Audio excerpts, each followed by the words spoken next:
Guys, let's see how this battle bus is shaping out to be. Here we go, ladies and gentlemen. Hopefully all the players thank the bus driver for working tirelessly, but now we are hopping into game number 2 on the North American scene. I don't really thank the bus driver, to be honest with you. What? I don't. I always forget. All right. It's not that big of a deal, right? Look, I'm just saying, if someone's working tirelessly, you just want to give them a thank. Look at all those thank yous. Space Lion did it. I mean, he's dropping them to their death, so, like, I don't know if I should be thanking him. All right. I'll give you that. That's fair. Okay. But here we go, seeing out the new bus. It's a low bus as far as the map goes, so players are going to have to go a little longer, stretch a little farther to get to that north half.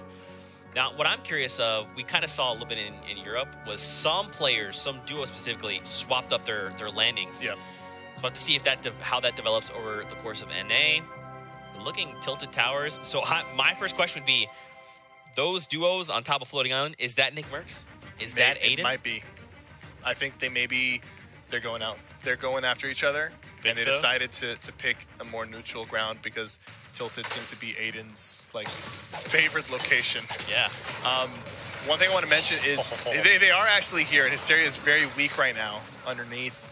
Or he's on top. I can't see where Hysteria is. Let's take a look. So I believe, yeah, he's just on the other side down a little lip there. He's popping a med kit. He should be able to get the heal off. But they're putting pressure on Nick Mercs. Aiden is very weak. Hysteria can't They have not really thirsted help. Nick Mercs yet, and they just did. Hysteria might be able to clutch this if he hits Aiden first. But they send Ambrew initially. He did take him out, so that was well played on Hysteria.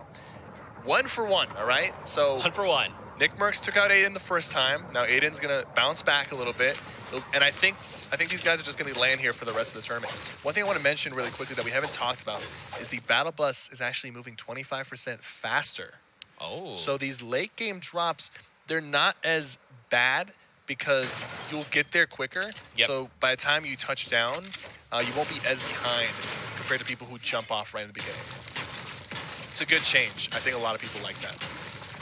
Flush Factory. I've never landed here before. Really? I mean, I've only landed here maybe for a challenge. Okay. Yeah, Flush Factory's pretty good. Loot's pretty solid. It is on the corner of the map there, but Aspect and Zayt have landed here as well. They can control the high ground. Yeah, man, this is a tough spot. The circle is not that far. It's up by shifty shafts, so they really don't have too far to rotate. But it's Aspect and Zayt. Going up against Nick A30. This is going to be a tough one on both sides, but look, I believe Colton. Nick A30 took the high ground and put a lot of pressure on Aspect, doing some serious damage. He knows he's one shot because he hit him twice with the silenced legendary assault rifle. He now has the low ground and he took a lot of damage. They very quickly respond. Say, yes. Nick, stop it. Nick A30's partner, Bewitching Gamer, needs to come in and help him out because he just got knocked. Will he be able to capitalize? Nope. Now it's a 2v1 situation. And what's probably going to happen is they're going to play it smart. Zay is going to protect Aspect as he bandages.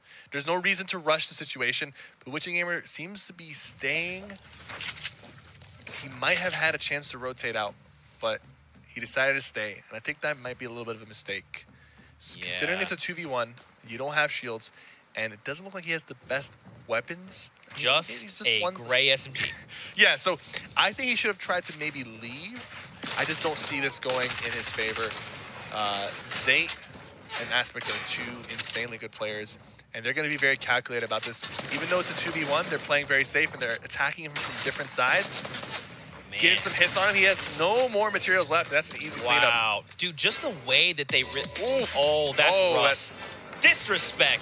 -3 points for Aspect and Zayt. That's tough, man. I love the way that they kind of diverted his attention two different ways. He just didn't know where to aim. They just caught him off guard doing different things. Really well played there. They respected the opponent up until they knocked him. They had... And then they... Oh, so close. Kenneth hit some really good shots with the pump, but it just wasn't enough. He nearly knocked out that guy that was rushing at him. Bold Naga, though, comes out on top. Now Sace. Oh, smashing and Salty. Typical Gamer is putting pressure on these guys. I think Typical Gamer is solo right now. You can look at the map. He's the red arrow on the minimap. He lost his partner early when they tried to land at the Vortex. So Right now, he's just running around salty, trying to maybe pick off some people, but he's decided to disengage after these two guys showed up. Yeah, that's a tough spot to be in. If you could catch someone off guard and take them down early, make it a 1v1, then it's kind of worth it. But Ops would just say, look, I'm going to live to build another day. I'm out of here. Let's take a look at some replays, though. Zexro and Rio. Great shots. Precision, man. That silent Epic Assault Rifle is so good at that range. You just got to tap fire. You talked about the spread specifically. If you're just careful and precise about how you're shooting, it's a laser beam. But now Reverse 2K and Rise. And Reverse likes to land in Snobby Shores a lot. I've watched him in multiple tournaments, especially duos. He loves landing in Snobby, so he knows this place inside and out. I would be surprised if him and his partner don't take out Naka Ops. I think they already took out his partner, so they know he's here. They're going to put some pressure. Yeah, that was a grenade down low. Here's the thing. Right behind him. He saw him for a second. He did take off some of his shields. It wasn't a clean shot, but it was enough to at least know that he has shields.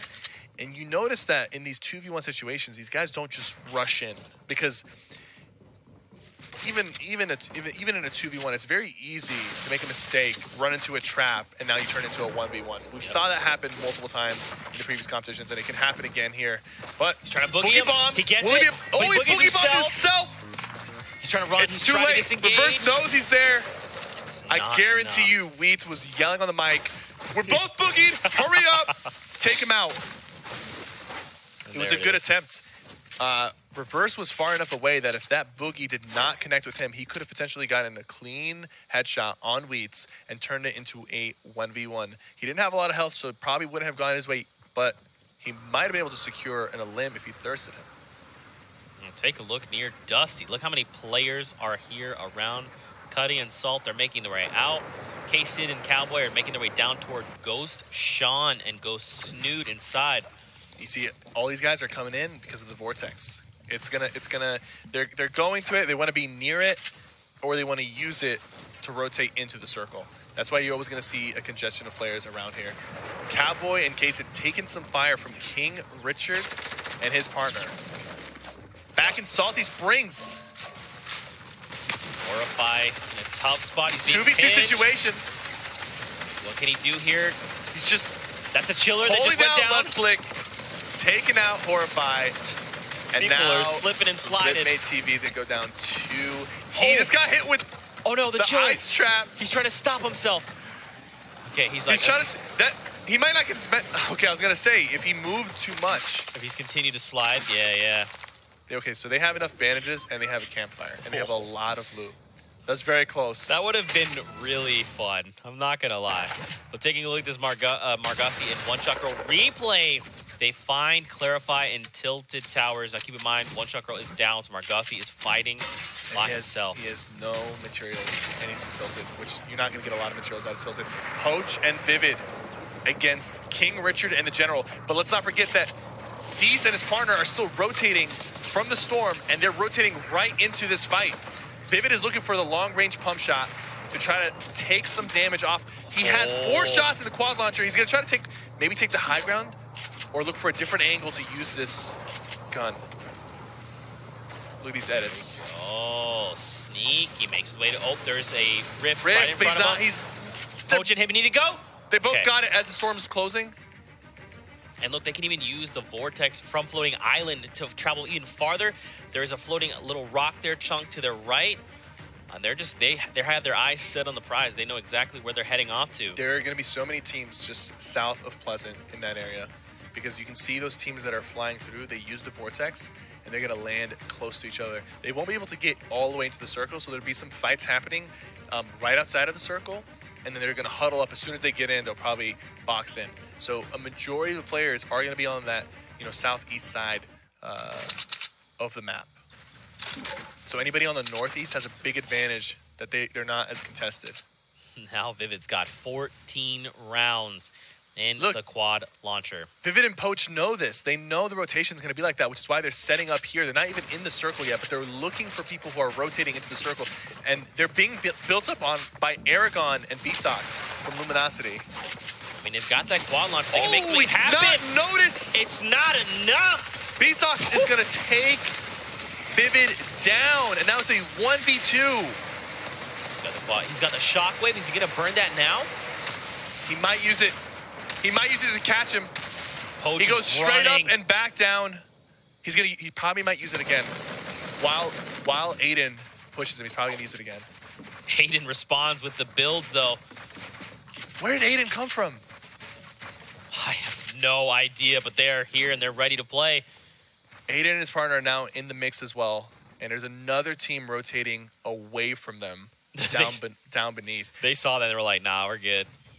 But B-Sox. He's still down low. He caught Vivid off guard, or was that Poach? Yeah, that's Poach up top. So yeah, he caught Vivid off guard. Man, yeah, Vivid made an edit, and then B-Sox was just there, spraying him down. He cracked him with a shot there, down to 12 HP. It's very easy to lose track of somebody, and when there's that many footsteps, it's very easy for them to sneak up on you like that. You can be as focused as you want, but sometimes you'll be focusing on too many things, and somebody will just slip into your box with a pump or a double barrel and take you out. Myth and Zoof hurt right now. I think Zoof is down. He just got shotgunned by Yellow. Myth is popping. He has 3 big shields. He's choosing to pop the medkit first because he is a little bit higher. He doesn't really want to take any fall damage potentially. But he should be able to top off. And he's got 10 grenade launchers. Oh man, that's HD down below. Thief's right around the corner with his duo. And Yellow is there as well, just like you called out. 0 limbs for Myth and Zoof right now. Myth, if he wants to turn this game around, he needs to start going for the limbs with the grenade launcher, try to put it to use. Play a little bit aggressive to replenish his materials, because right now it's going to be a wasted game if he goes down without really getting anything on the board. Yeah, he opts to make the long rotation there away from those players. FaZe, Yellow, and HD just down below. Now he does have a little bit of an angle. Like you're saying, he could use that grenade launcher. There we go. The grenade launcher's coming in. 2. They're rotating away, and now they're getting shot in the back, and he's still throwing grenade launchers at them. Now they're getting pinched with grenade launchers and stink bombs. High Distortion is not very happy right now with this. Oh, man. Myth is still trying to bounce those grenades. He knows now. Myth at least knows that he has some help. He's even firing at Thweepo. He's firing at the help, but he's like, look, all right, I see what you're doing. I'm also going to make you aware we're not friends. Disengaging, people flying over the top. Oh, man, that's actually pretty dangerous if they decide to swoop down. Replays with barely any health. Myth is going to ignore that. Looks like he's going to try and get up to here, the corrupted zone. Doesn't look like there's any shadow stones. He can still use the crater to bounce around Yeah. and get closer to the circle. I think that's exactly what he's going to do. He's going to use One, this one, he's going to use the next one, and the There's third a shadow one. stone right there if he wants to use it. Look, B-Sox and Aragon. So B-Sox and Aragon were separated, I guess.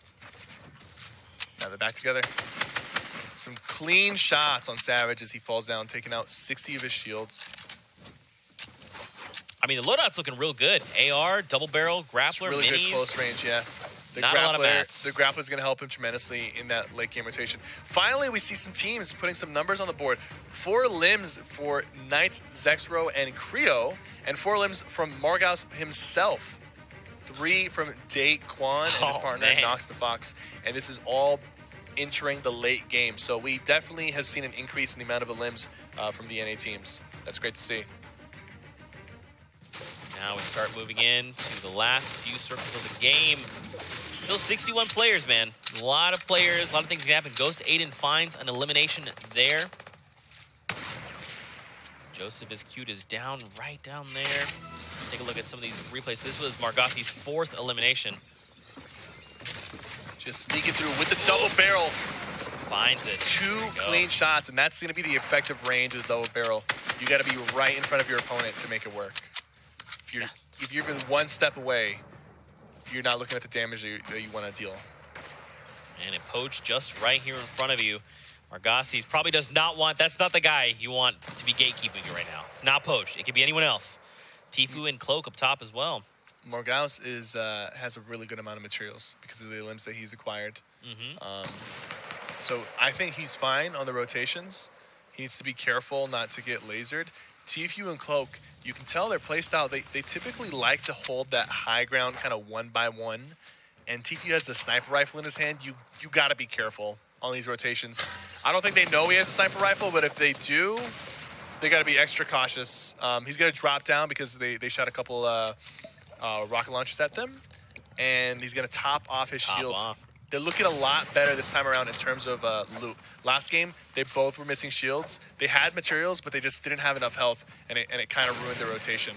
But now they're looking a little better. Still 0 limbs, so they spent most of the time just farming and looting, and hopefully it's going to pay off for them. I'm loving the loadout, man. 3-2 split, 3 weapons, 2 utility items, 6 stink bombs. And they've got a Rift to go. Oh, man, so they'll make an easy rotation out of here.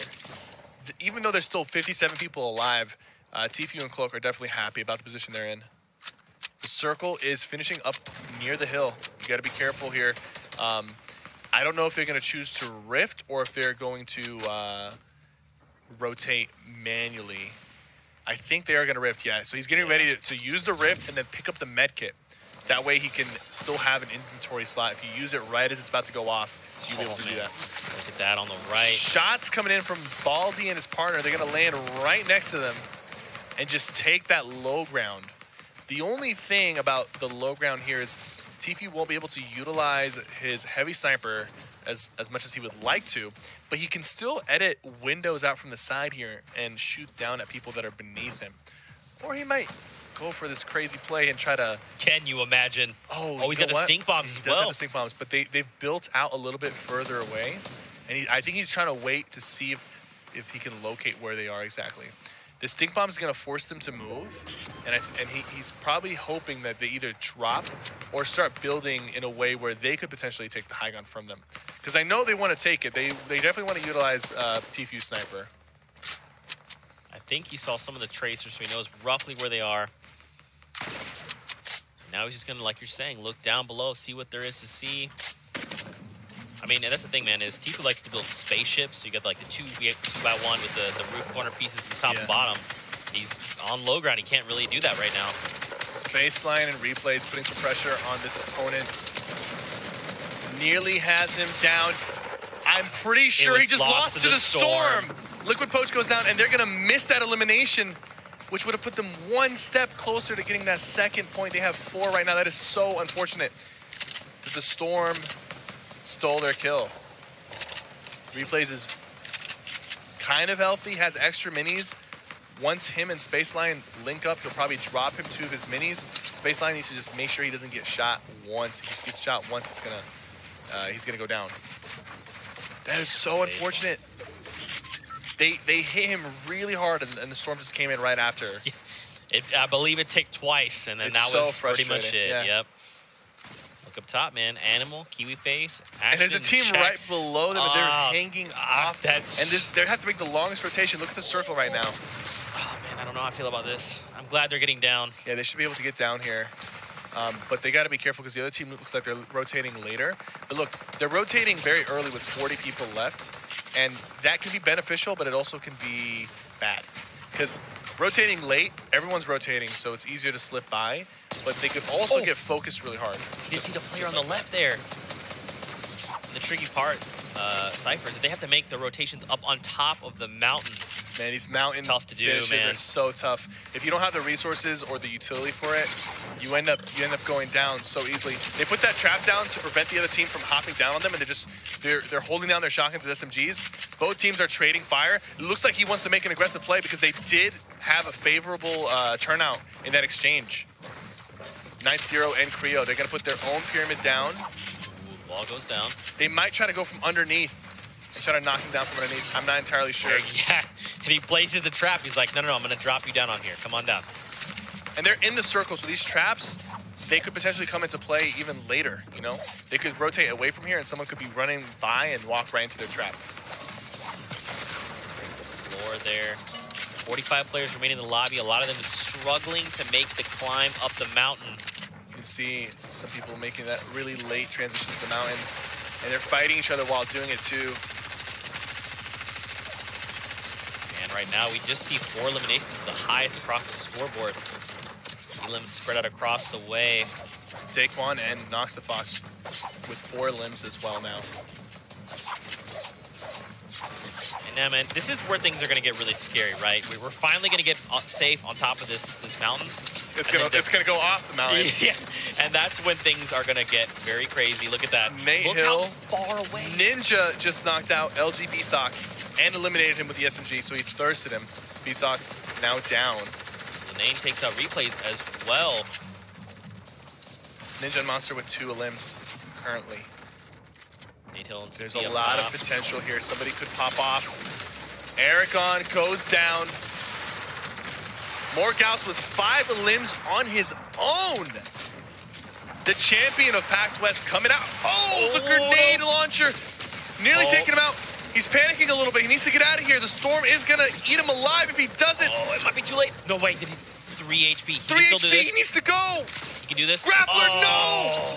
They were so close. I feel so bad. He needed 1 more limb to secure that second point. That grenade launcher just ruined his day. Putting in so much work by himself. But now, look at this, man. We're thinning out the lobby. We're down to 30 players. Creo and Zexro trying to make rotations. Creo and Zexro are both very healthy right now. Have a good amount of materials. Got a clean shot right there. I think they're gonna settle for the low ground, the ultimate low ground, to avoid confrontation. And now people are trying to transition into, if they don't have the limbs, they might. Oh, not like this. Not like this. Made a very fatal mistake. Him and his partner Daquan going down. Monster has gone down as well. Ninja should be able to save him here if he doesn't get pressured. They have 3 limbs. Currently, the team with the most limbs that are still alive is Knight Zexro and his partner LG Creo. 4 limbs each. Daquan and his partner had 5 before they went down. Ninja putting some pressure, has barely any health left. Monster is down. Once. It goes for the 1v2, but it just was not enough. Natehill and Symfuhny, though, they're still alive. You can see it doing just down below. Low on materials, but still healthy. Oh, man. Has to make a rotation. I think Natehill is going to be looking for some limbs. 5 limbs. Oh, my gosh. From Night Zero and Creo. And that's going to be it. 2 teams go down with 5 limbs each. Oh, look at this they surprised someone. It's Bay Soldier. They are so coordinated. Oh, they're looking for more. They might pop off here if they play this right. Now Natehill's looking at 550 wood. Right around the corner. Great shot. Storm is closing in. He needs to keep moving. All right, they are in the circle now. Okay, you got to watch out for these guys. Dude, look how they're moving in tandem. They are fast and they're accurate, and they seem to be playing extremely tight. They both are so healthy because their positioning is so well together right now. They're not leaving each other's side. They're shooting these same opponents, and they're just so coordinated with the builds. They only have 3 limbs right now, but trust me, they're going to get a lot more. That's another. Tifu is still alive. I won't be surprised if these guys come out of here with 8 or more limbs. Tifu was lost in the storm. I wonder how many limbs they had before going down. They had 1 limb, unfortunately. They were playing it a little too safe. Someone is in their box. They're both shooting them together. 5. Is that their 6th limb or their 5th? That's their 5th. 5th limb. Yo, you do not want to get in front of Symfuhny and Natehill. These guys are a double teaming machine. Sketch goes down to the song. He's got the rocket launcher. He's gonna try to. He might try to drop somebody down with the rocket, and then Natehill's gonna finish them off. Look, they do have a campfire. They do have a med kit. They can go for the heal off if they choose to do so, and I think they will eventually. But right now, it looks like they're looking to secure their 6th limb before going for that. They're ready for the heal off. You see, they've got the. One of them will heal, and the other one's gonna go look for the 6th limb. Natehill will stay back. There's so much happening. 72 hours knocks someone. You know what? They might just go. They might just go for the limb. And I think Natehill might have accidentally put the campfire down a little bit too early and out of the way. He's not going to be able to even utilize the campfire. It's a bit of a misplay there. And they might just be going for the win. So Symfuhny's going to just stay here, and he's going to keep turbo building up top to make sure that nobody comes in. There we go. They got the heal off. Now they're going to try to go for their 6th limb. Somebody just went down. Was that for their trap? Yeah, no, it was not. It was not, unfortunately. Players being knocked out by the storm. Natehill by himself. Is it enough? Takes the win. Victory Royale and 5 eliminations for Natehill and Symfuhny. Those guys were playing so well together, moving so close, both calling out targets, both shooting the same target at the same time.